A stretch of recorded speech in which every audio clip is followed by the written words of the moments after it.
আল্লাহ দুনিয়াতে রহমত স্বরূপ জনাবে রাসূলুল্লাহ সাল্লাল্লাহু আলাইহি সাল্লামকে দুনিয়াতে প্রেরণ করেছে।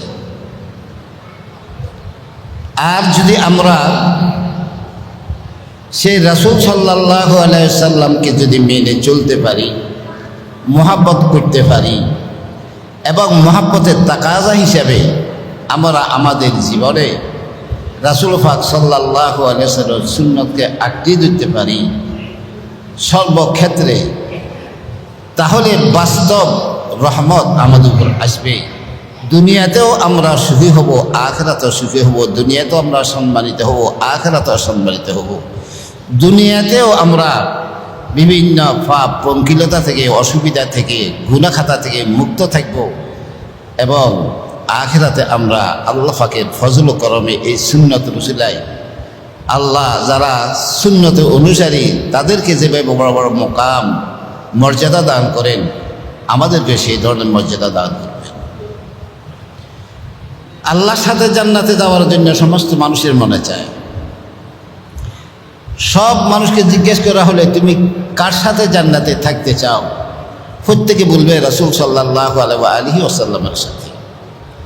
সাহাবায়ে কেরাম হুজুর সাল্লাল্লাহু আলাইহি সাল্লামকে সবচেয়ে বেশি মহব্বত করতেন। ওনাদের ছেলে সন্তান, আত্মীয় স্বজন, নিজের মাল ও দৌলত সব কিছু একদিকে, আল্লাহ রাসূল একদিকে। আল্লাহ রাসূলের জন্য সব কিছু ওনারা জলাঞ্জলি দিতে পেরেছেন এবং জলাঞ্জলি দিয়ে ওনারা কামিয়াবও হয়েছে। কিন্তু মনে একটা দুঃখ আর কষ্ট ছিল ওনাদের। কষ্ট এটাই যে দুনিয়াতে আমরা আল্লাহ রাসূলকে দেখতেছি, আখিরাতে আল্লাহ রাসূলের সান্নিধ্য পাবো কিনা। এক সাহাবী হুজুর সাল্লাল্লাহু আলাইহি ওয়াসাল্লামের দিকে তাকিয়ে আছে। জিজ্ঞেস করা হলো, তুমি কি দেখছো? বললেন, ইয়া রাসূলুল্লাহ, এখন তো এই মজলিসে আমরা একসাথে আছি, আপনার চেহারার দিকে তাকাচ্ছি, আর আমরা একটা পুলক, একটা শান্তি আমরা অনুভব করছি। যা কদিন দুনিয়াতে থাকি আপনাকে দেখতে পাবো, যেহেতু এখানে আপনাকে দেখার জন্য কোনো প্রকারের যোগ্যতা লাগে না, যে কোনো মানুষ আপনার দরবার আজকে দেখতে পায়। কিন্তু আখিরাতে তো আপনাকে দেখার হয়তো সৌভাগ্য হবে না, যেহেতু আপনি সাইয়্যিদুল মুরসালিন, ইমামুল আম্বিয়া, ইমামুল মাসুমিন, মাহবুবে কিবরিয়া। আপনার শান্ত হবে বহু আলা, বহু উঁচে। আর আমরা যদি বেহেশতে যাইও তাহলে কোনখানে থাকি তার কোনো খবর নাই, আর বেহেশতে যদি না যায় তাহলে তো আমাদের আর কোনো খবরও থাকবে না। আর সেখানে যাইয়া কি আপনার সাক্ষাৎ পাবো? এই জন্য যা কদিন দুনিয়াতে আসি মনে চাই সবসময় আমরা চেহারার দিকে তাকিয়ে থাকি। এক সাহাবী বলে, হুজুর সাল্লাল্লাহু আলাইহি ওয়াসাল্লামের সোহবতে থেকে হুজুরের চেহারার দিকে তাকায়। বাইরে যখন যায় হুজুর সাল্লাল্লাহু আলাইহি ওয়াসাল্লামের কথা যখন আবার স্মরণ হয়, দিলটা বেকুল হয়ে ওঠে, হুজুরকে দেখার জন্য অস্থির হয়ে যায়। তাড়াতাড়ি কাম সেরে আবার হুজুরের সোহবতে চলে আসি, আবার চেহারার দিকে তাকিয়ে থাকি। মনে বড় ভয় হয়, বেহেশতে হুজুরকে দেখবো কিনা, বেহেশতে হুজুরকে দেখবো কিনা, কিভাবে দেখব? সাহাবীদের এই সমস্ত কল্পনা জল্পনা, এই সমস্ত পেরেশানি দেখি আল্লাহ জাল্লা শানহু আয়াত নাযিল করলেন, ওয়ামাইয়ুতিল্লাহা ওয়ার রাসূলা ফাউলাইকা মাআল্লাযীনা আন'আমাল্লাহু আলাইহিম মিনান নাবিয়্যিনা ওয়াস-সিদ্দীকিনা ওয়াশ-শুহাদা'i ওয়াস-সালিহিন ওয়া হাসুনা উলাইকা রাফীকা।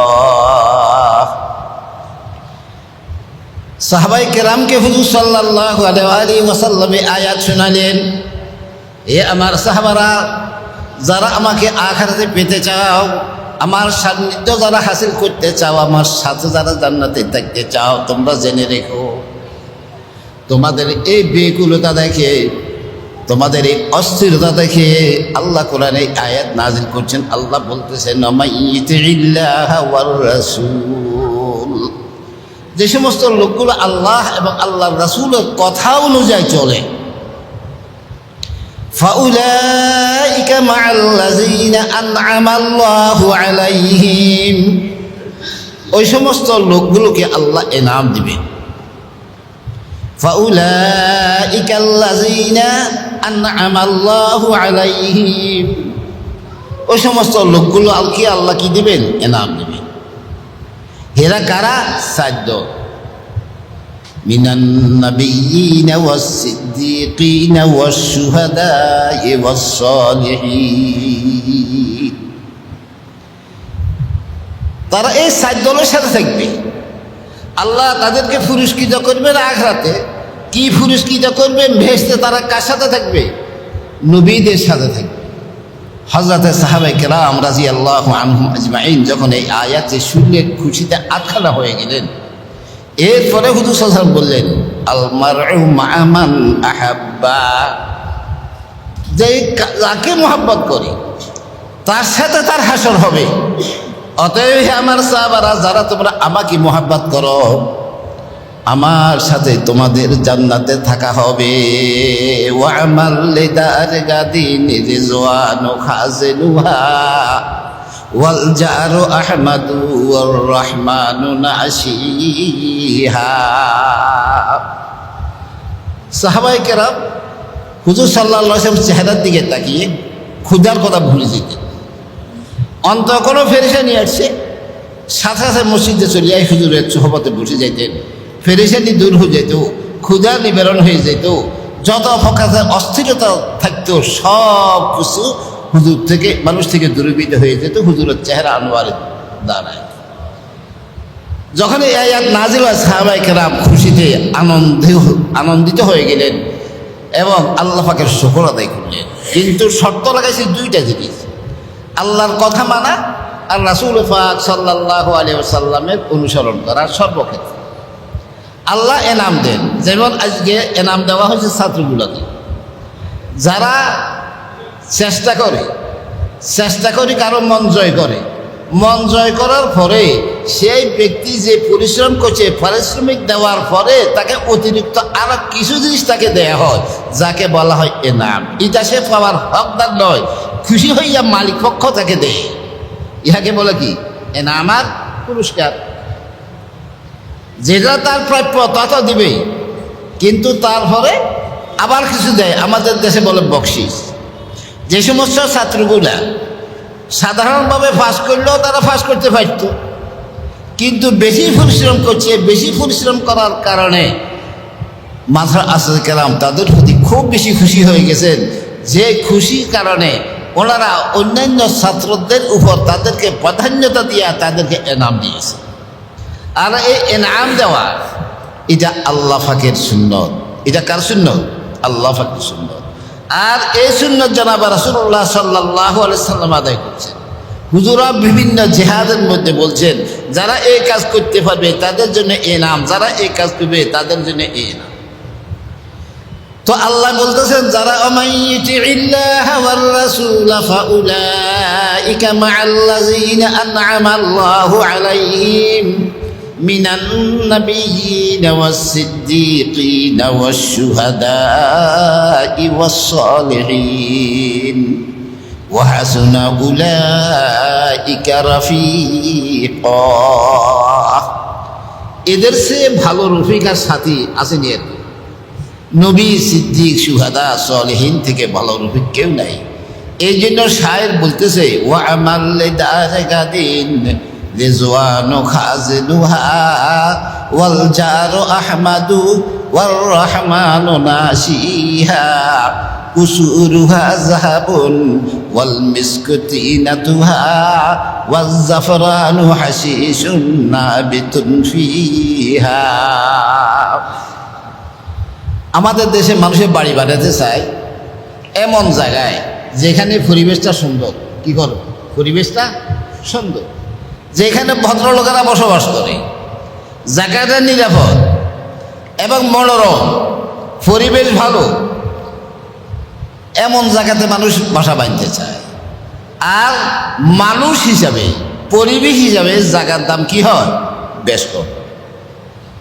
প্রত্যেক জায়গায় ফেনীর জায়গা সব স্থানে সব এলাকার জায়গার দাম কি নয়, সমান নয়। ঢাকা তো সব জায়গার দাম সমান। ঠিক তেমনিভাবে যারা জান্নাতে যাইতে চায়, যারা যার সাথে যাইতে চায়, সেই হিসেবে তারা মেহনত করতে হবে। যদি হুজুর সাল্লাল্লাহু আলাইহি ওয়াসাল্লামের সাথে কেউ যদি থাকতে চায়, তাহলে সবচেয়ে বড় জিনিস হলো জনাব রাসূলুল্লাহ সাল্লাল্লাহু আলাইহি ওয়াসাল্লামের অনুসরণ করতে হবে।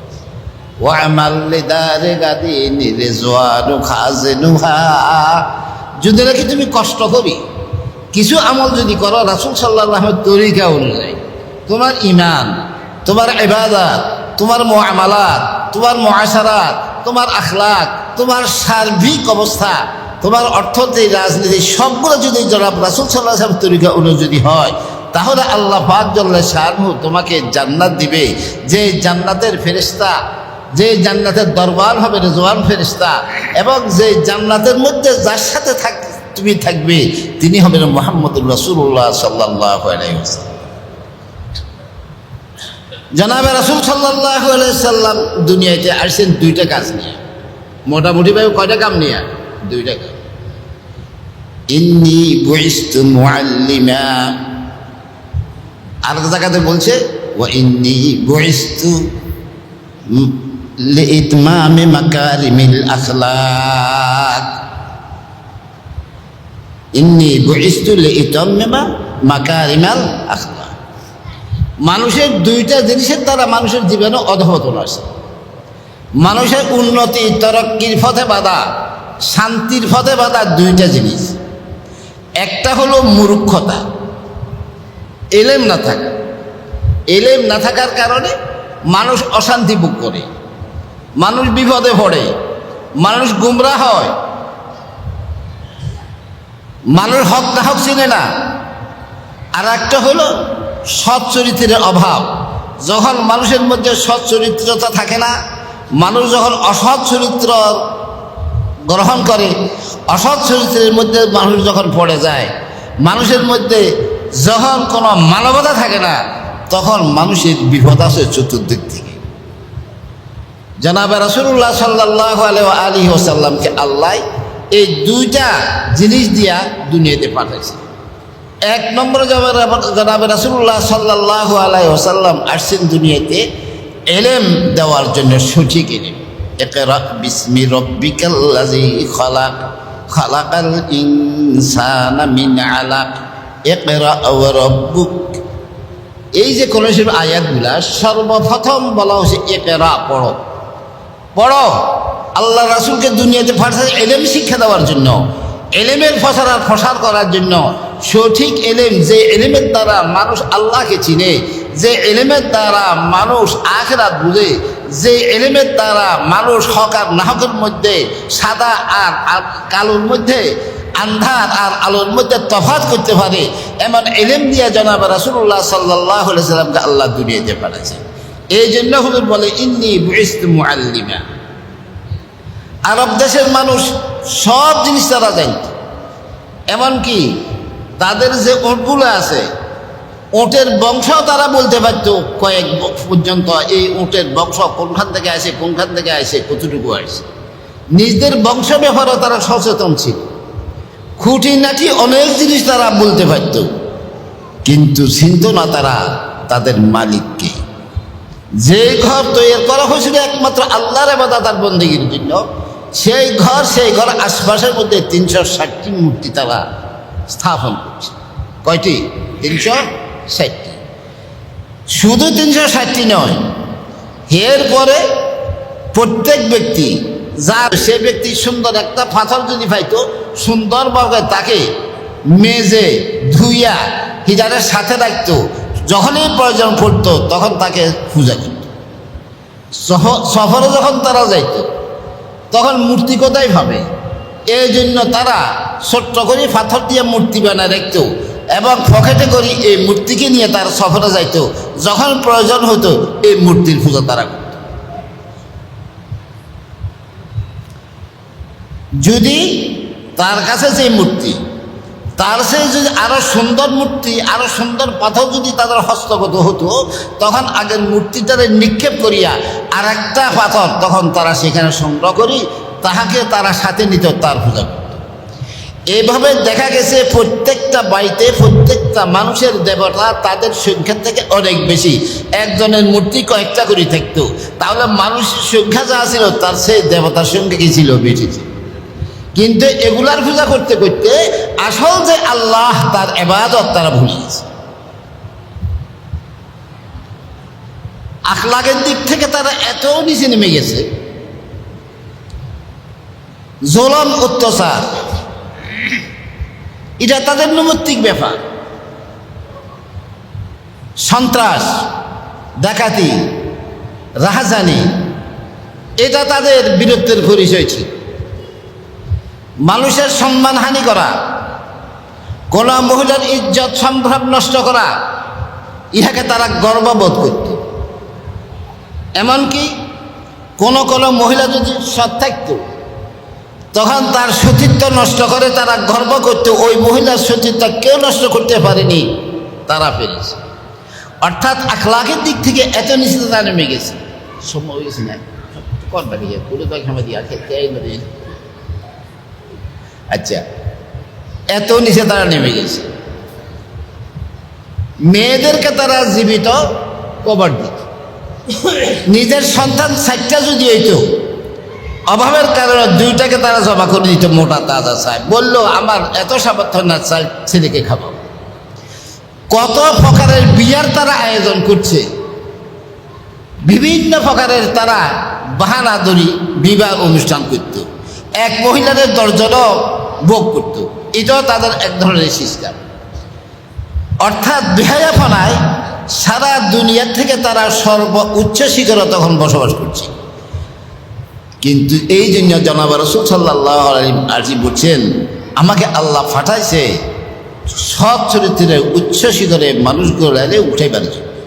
আর জনাব রাসূল সাল্লাল্লাহু আলাইহি ওয়াসাল্লাম ইলমের দিক থেকে এবং আখলাকের দিক থেকে এই উম্মতকে সর্বোচ্চ শিখরে উঠাইতে সক্ষম হয়েছেন। তারাই আমাদের আসলে মুরব্বী। আমরা যদি তাদের সেই আখলাক, ইলমের মধ্যে, আমলের মধ্যে, আখলাকের মধ্যে আসে যেতে পারি, তাহলে আল্লাহ জাল্লাহু শাআনুহু আমাদেরকেও ওই নবীন, সিদ্দিকিন, শুহাদা, সালেহিন যারা আছে তাদের স্থানে আল্লাহ আমাদেরকে স্থান দিবেন। আল্লাহ যে কথাগুলো আলোচনা করছি, রাসূল সাল্লাল্লাহু আলাইহি ওয়াসাল্লাম ইত্তেবা হালাতে আমাদেরকে, আপনাদেরকে সকলকে করার তৌফিক দান করুন। ওয়া আখিরু দাওয়ানা